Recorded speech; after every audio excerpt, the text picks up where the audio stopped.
rồi nhược kìa. Đây rồi nhược kìa. Một cá to. Đừng cắt rồi này.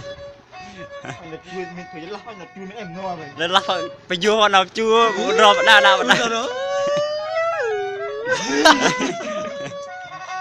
Cái này nhá.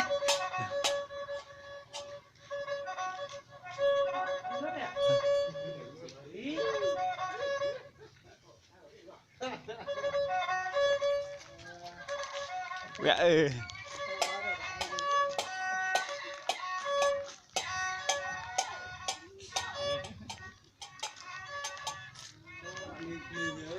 Anh ơi lưới không tư này.